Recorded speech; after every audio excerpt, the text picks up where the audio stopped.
À présent, Nardo Prods tient à vous présenter la partie spirituelle de son channel YouTube. Je tiens à vous féliciter d'avoir nous accordé ce précieux temps pour pouvoir nourrir votre âme dans la parole du Seigneur. Souviens-toi de like la vidéo, de la commenter et de la partager. Que Dieu vous bénisse abondamment. J'aimerais que vous restez jusqu'à la fin de la vidéo. Le message d'aujourd'hui est tiré du livre des Proverbes 18 verset 21. La mort et la vie sont au pouvoir de la langue.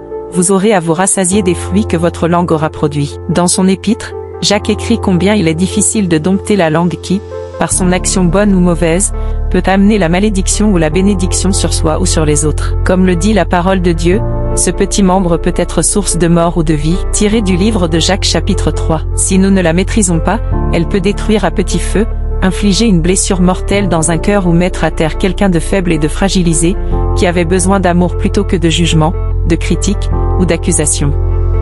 En outre, quiconque utilise sa langue pour manipuler, abuser, séduire, tromper, s'enrichir ou voler, est en abomination à Dieu et n'habitera pas sa maison. D'après Psaume 101 verset 7. Par nos mots, nous pouvons exercer l'amour de Christ en encourageant et en bénissant notre prochain. Voilà d'ailleurs le genre d'eau vive qui devrait jaillir de la bouche de l'enfant de Dieu renouvelé dans son cœur et son intelligence. Par notre bouche, nous pouvons louer Dieu et lui rendre gloire pour toutes choses. Par elle, nous avons aussi la capacité physique de nous repentir, de lui confesser nos péchés et de lui demander pardon, de reconnaître le sacrifice de Jésus-Christ à la croix, d'accepter sa seigneurie, et d'exprimer le désir de marcher dans ses pas. Selon Romains 10 verset 9. Jésus lui-même, notre modèle, nous a montré le pouvoir de la parole déclarée lors de l'épisode de la tentation dans le désert. Après 40 jours de jeûne, il fut tenté par Satan qui chercha à le séduire et le corrompre en détournant la parole de Dieu, mais il répliqua d'une voix ferme par cette même parole tranchante et efficace.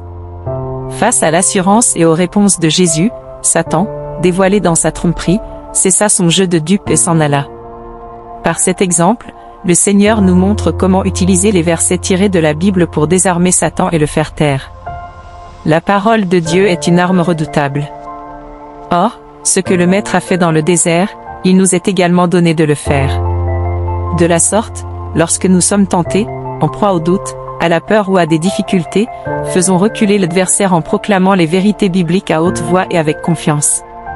C'est alors que nous triompherons de nos ennemis et que nous aurons la victoire sur les ténèbres. Merci pour votre écoute. À la prochaine pour une nouvelle vidéo. Nardo Prods vous revient.